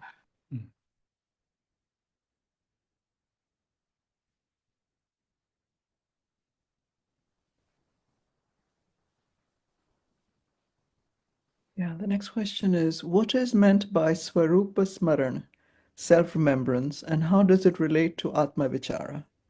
It's the same thing. It's just another way of describing the same thing. Smarana means remembrance. That means if you remember something, you put your mind is on what you remember. So it's another way of saying putting your mind on it, putting your attention on it. But though the words all ultimately are pointing to the same thing, the different words Bhagavan uses are in a very subtle way providing help. Because if we think of, when we talk about self-remembrance, it somehow makes it clear to us how easy it is. We always know ourselves. We are always aware I am. All we have to do is to remember that, not to forget it, not to allow our mind to wander away towards other things. So self-remembrance means not forgetting ourselves, remembering our own being. In other words, attending to our own being. But though essentially they mean the same, self-attentiveness and self-remembrance. In the practice, there's no difference, but in the clue it gives us, that it's a slightly different clue to the same practice, I would say. So Bhagavan is expressed it in so many different ways. Every way he's expressed it is helping us. If we think about it and try to put it into practice, it's helping us.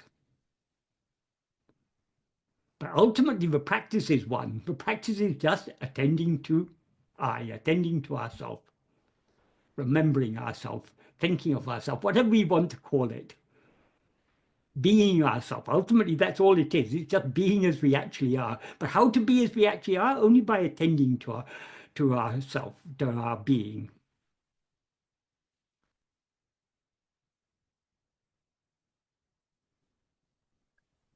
The next question, Michael, is could you give us an example of how to put attention on, could you give us an example of how to put attention on the self? I've been repeating I am and nothing other than I am. Okay, when you repeat I am, you shouldn't be attending to the words I am, but what the words refer to.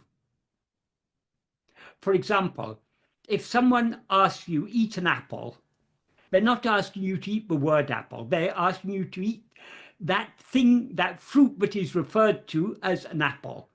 Likewise, when we're asked to think of I am, we shouldn't be thinking just the words I am. But what do those words refer to? They refer to our own being. So attending to our being, attending to ourself, attending to that which the word I refers to, that which the word am refers to. That is,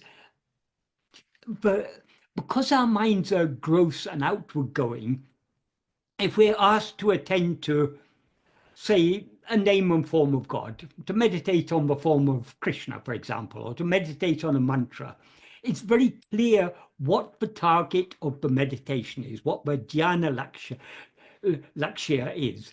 But when we're asked to attend to ourselves, many people have difficulty grasping what is meant because they want some object to grasp. There's no object called oneself or I. I refers to that awareness to which all objects appear and disappear. So that is the background. So it's a much more subtle target than the target of any other form of meditation. But though it's subtle, it's very obvious. One thing we all know is we all know I. We're all saying I.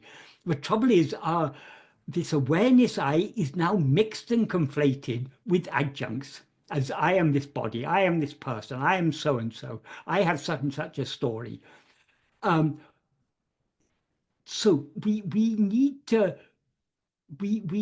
think deeply about it and understand that we are not any of these adjuncts that we take ourselves to be. This body, this mind, this person we take ourselves to be. These are all things that appear in our awareness and disappear. When we fall asleep, we're not aware of this body. We're not aware of the person we seem to be. We're not aware of any memories or the story of this life, or we're not aware of anything other than our own being. So what we actually are is what alone exists and shines in sleep. That exists and shines in sleep exists and shines here and now. So that is what we need to attend to. So we need to, this is where manana is so important. We need to think carefully about what Bhagavan has said. When he says attend to ourselves, what is this self that he means we should attend to? We need to understand that. We need to think deeply about these things. We're not attending to the self, we're attending to ourself.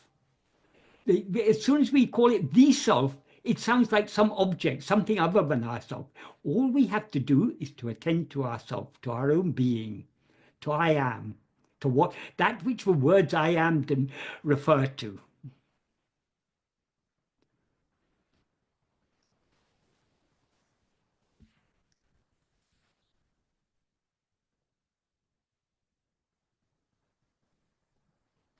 That's why this word Swarupa Smarana, self-remembrance, is such a beautifully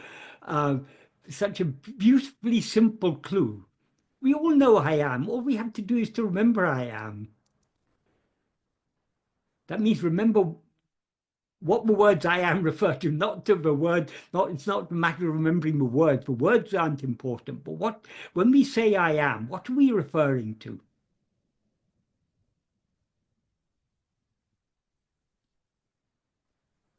The next question is addressed to everybody, but it is to you, Michael, and I think it's basically asking the same question. Is meditating on ourselves a matter of repeating I am with eyes closed, occasionally asking who am I? I think you have answered that. Well, yeah, it is. Firstly, whether our eyes are open or closed, we're always aware I am. We're always aware of our own being. It's not meditating on the words I am, it's meditating on what the words I am refer to. Sometimes people find it helpful to repeat the words I am or to repeat the word I, but we shouldn't be, for example, supposing we're a devotee of some god, supposing we're a devotee of Rama, and we repeat the name Rama, our attention shouldn't be just on the name Rama. What does that name Rama refer to? So meditating on the name of God is a way of meditating on God, because the name refers to God. So likewise, meditating on thinking the words I or I am can be an aid to help us fix our attention on ourselves. But merely attending to words is not what is meant. It's to attend to what the words refer to. Just like we all, and that's why I gave that example earlier of an apple. When someone tells us eat an apple, we don't think they're talking about the word apple. We understand they're talking about the thing that the word apple refers to. Likewise, when we're told to meditate on I am, we're not to meditate on the word I am, but on what the word I am refers to. If thinking I am helps to remind us of that which the words I am refer to, then well and good. It's okay, but and that's why Bhagavan sometimes recommended in the 5th paragraph of Nana, he says, even if one goes on thinking I, it will lead to that place. And there was a devotee, there were a family from Kanpur called the Khanna family. The husband and wife, they used to come to Bhagavan often. And once that the Mrs. Khanna said to Bhagavan, I have a large family. I've got so many responsibilities to take care of my family. How can I be practicing this Atma-vichara when I've got so many responsibilities?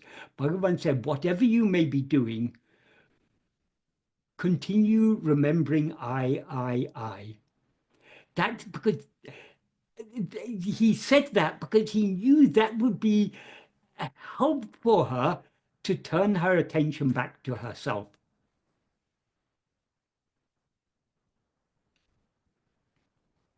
He wasn't asking her just to meditate on the words, but he knew those words. When we say something, if we say any word, if we say tree, it brings a certain plant to our mind.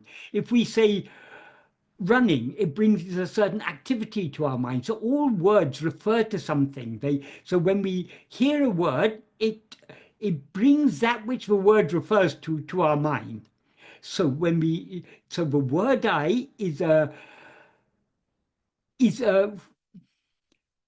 pointer towards ourselves. So it can be useful to some people find it helpful at the early stages to repeat the word, because the word helps them to focus their attention on that to which the word refers.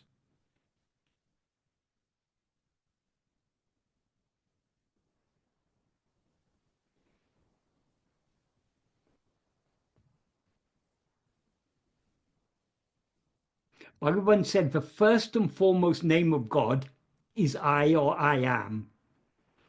But he wasn't talking about one particular language. He wasn't talking about Sanskrit or Tamil or anything. In whatever language, every language has a first person pronoun, a word that refers to oneself. That word is the foremost name of God in whatever language. So it's not the word that's important, it's what the word is referring to. Now, there's a question which is Dear Michael, but it's addressed to everyone. So I'm presuming that actually it is for Michael, which is attending to oneself, being with I am, love for oneself. The teachings seem to indicate this. However, self, I am, is not an object, as always mentioned by you. In a way, it really seems to be love for the unknown, turning attention to the unknown. There seems to be a pitfall of objectifying the unknown. It seems to boil down to vairagya equals bhakti towards I am. Through passive negation, one attains love. Question mark. Namaskaram. We are not nothing. We are not something in the sense we are not some object or some phenomena, but we are not nothing. We or I is that which is the ground of everything. That is every experience. There cannot be an experience without I, because who is experiencing? I am experiencing. So this is whatever we experience, they are things that appear to us, things that that appear in our awareness. So who am I to whom all these things appear? That's why Bhagavan often gave this clue, investigate to whom. Investigate to whom means we have to turn our attention away from whatever appears back towards ourselves, the one to whom it appears. So we shouldn't think of ourselves as nothing, though we are not any object or phenomena. We are not nothing. Ultimately we are the only thing, the only reality.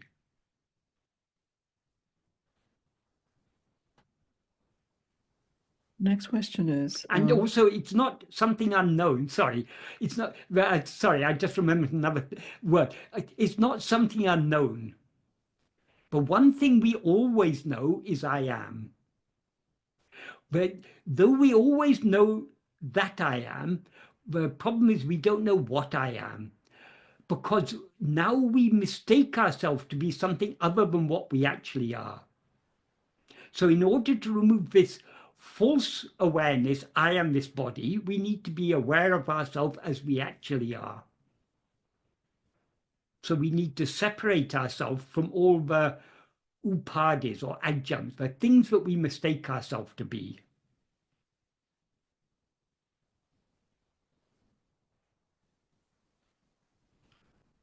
Who is the I who is aware of itself as I am this body, I am this person? We need to separate ourselves.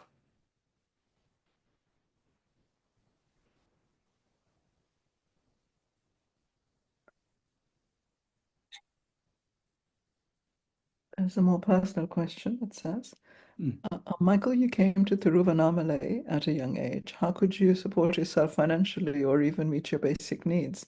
Because many of us are occupied with accumulating and spending more time in financial earnings and learnings needed for that, and keep ourselves occupied thinking we can retire early and spend more time in self-attention. Okay. The world was a somewhat different place 50 years ago. When I first went to India, I didn't have a lot of money, but India was certainly considerably cheaper than Europe, even in those days. So what the little money I had went a very long way. And after I'd been there for some time, my savings were running out, but my grandmother passed away, and I think I was left something like £2,000, which wouldn't go very far nowadays, but in those days it went a long way. So somehow Bhagavan provided for me, and I was able to live there. Not only was I able to support myself, I was also able to help other people financially. But ultimately it's all by the grace of Bhagavan. Then after more than 20 years there, when I came back here to the UK, I had no money, I had no education, I hadn't completed my university studies, I didn't have anything. So I had to just start off rock bottom. And again, somehow Bhagavan, after I was struggling for a few years, Bhagavan gave me a reasonably well-paying job, and I got a job working in IT. Though a short while before that, I knew nothing about computers. I did some computer programming course, and somehow I got the job, and I was able to earn for some time. And for some time I was doing that, and then I took voluntary redundancy, but then I could never get a job again. But then Bhagavan somehow provided in one way or other. So I can say it's all ultimately only by Bhagavan's grace. I am not very clever in this, in worldly matters, in earning money and all these things, but Bhagavan has taken care.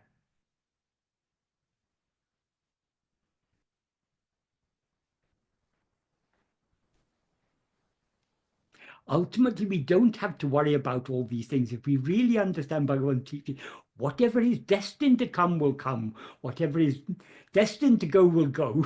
Whatever we're destined to have, we will have. Whatever we're destined not to have, we will not have. So we just muddle through life with trust in Bhagavan, and he will provide in one way or another, whether through our earning or in some other way. So the last question is that Bhagavan, I want to make sure I read it out.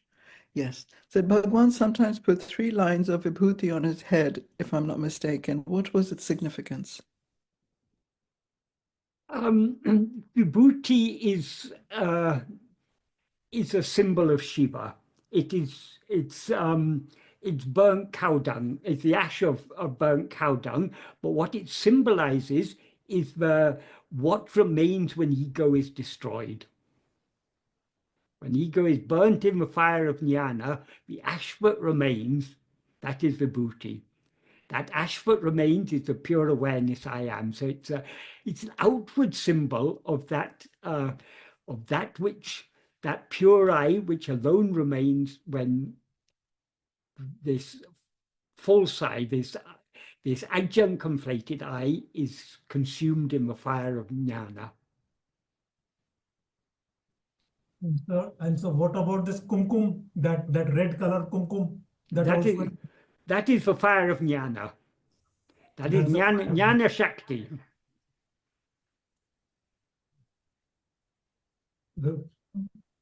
Sadashiva, did you want to ask a question? I have a question.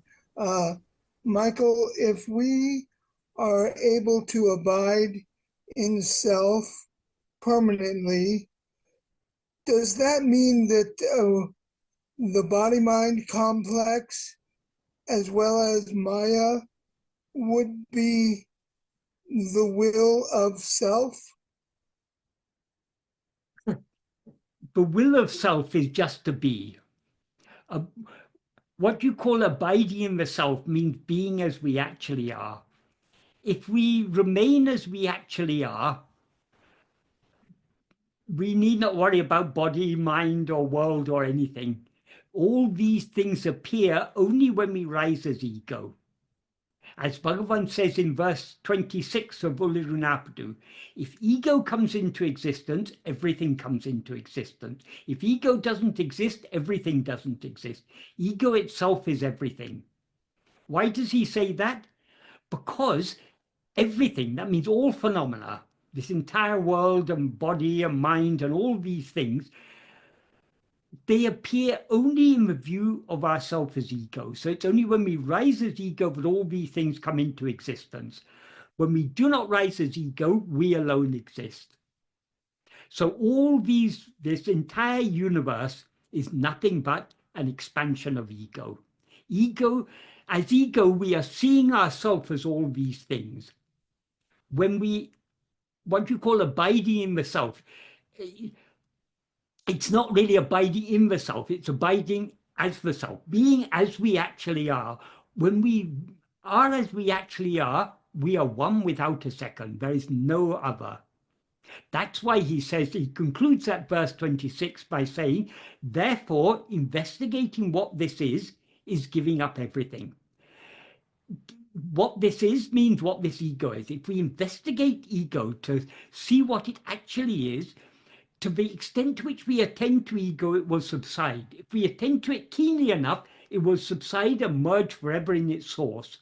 So when ego ceases to exist, everything ceases to exist, and we alone remain. Is that a clear answer to your question?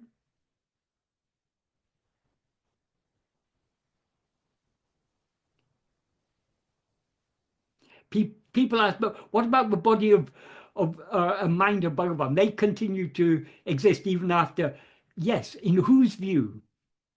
As Bhagavan himself often said, when people talked about the activities of the jnani, Bhagavan often said, in whose view? It's in our view, but Bhagavan seems to have a body and mind. In his view, he alone is. There is no body, no mind, no world, nothing. So what we see as this person we take ourselves to be, this body, this mind, this world, all these phenomena, is what Bhagavan sees as himself. So he himself is one, so he sees only one. We see that one as many. What we see as many, he sees as one.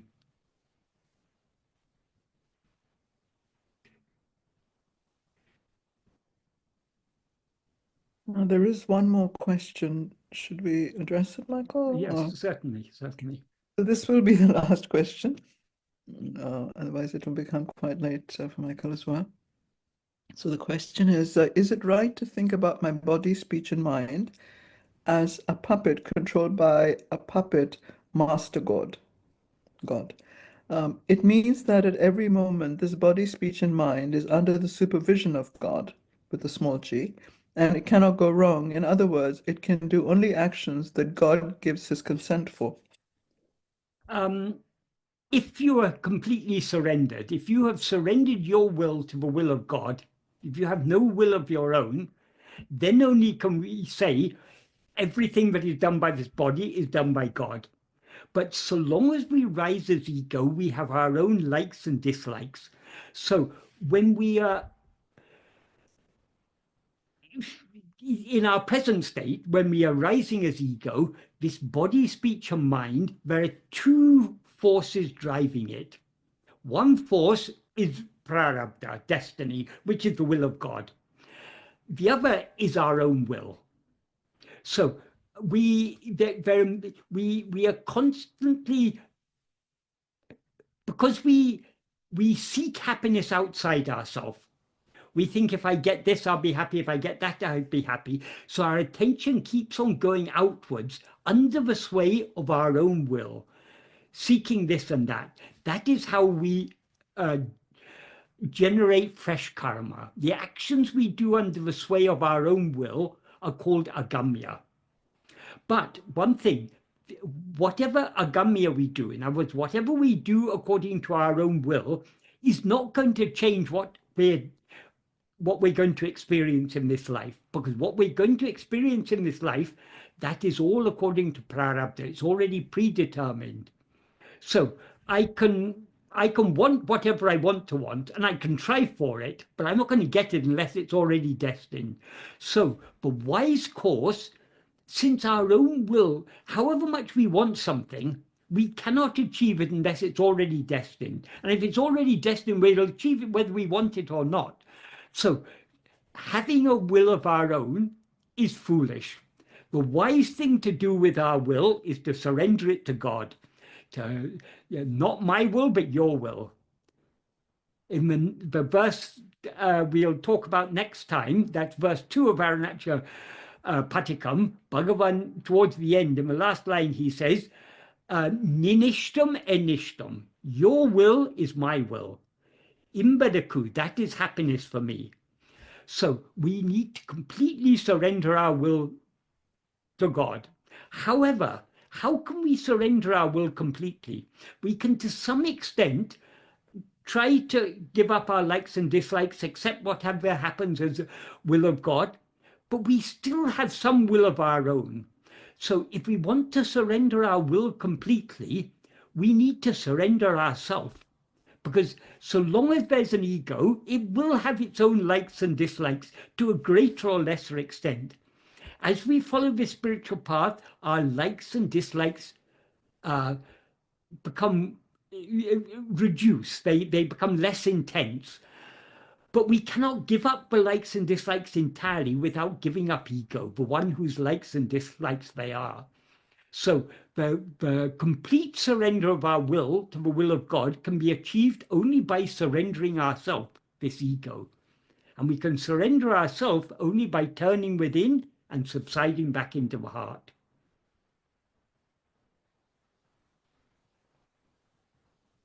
So what is predetermined is whatever we are given to experience. And in order for us to experience what we're destined to experience, certain actions of mind, speech, and body are necessary on our part.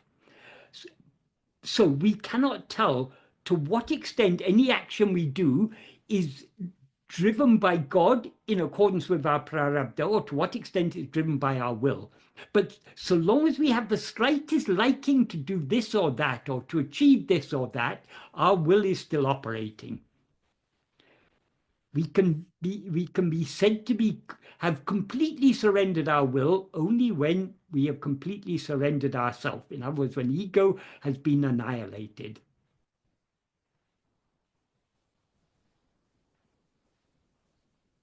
So complete self-surrender is nothing but annihilation of ego.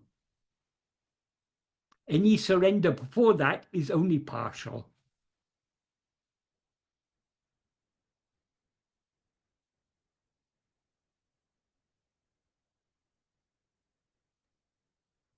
Those of us who went to Christian schools in India or elsewhere, every morning we did the Lord's Prayer and we recited, "Thy will be done." Yes.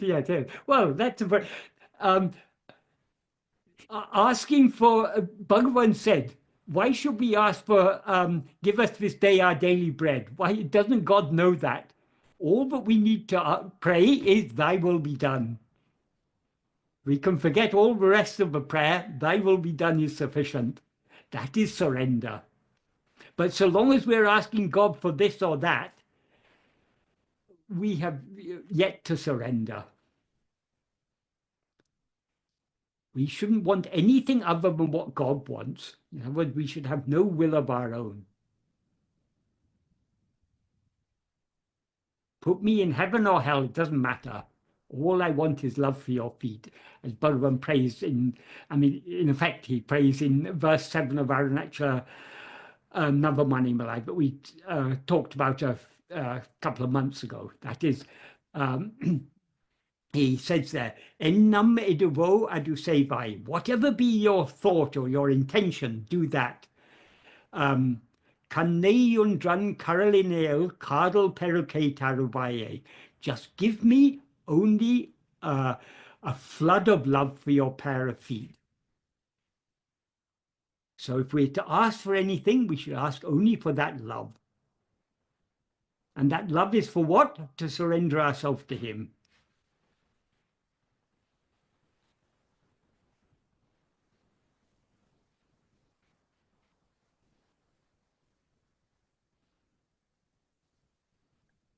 Michael, thank you very, very much. Yes. It was a wonderful session as always. And I'm sure I speak on behalf of everyone that we're really very, very fortunate to have these bi-monthly meetings. Yeah, well, These verses of Bhagavan are just so beautiful and so much deep, rich meaning in them. This Aruṇācala Stuti Panchakam, the 5 hymns to Aruṇācala, here we can understand the real practical implication of Bhagavan's teachings. That is the one obstacle we're all up against when we try to turn our attention within. The one obstacle is ourself. We have so much liking to go outwards. So we need to pray more and more for that love to surrender ourselves completely. That is what these verses are all about. Thank you all, everyone, for coming. It's always a great pleasure, and it's wonderful to have the company of a spiritual company twice a month, and then sometimes in the face-to-face, and now with David Godwin as well. So this is wonderful. Om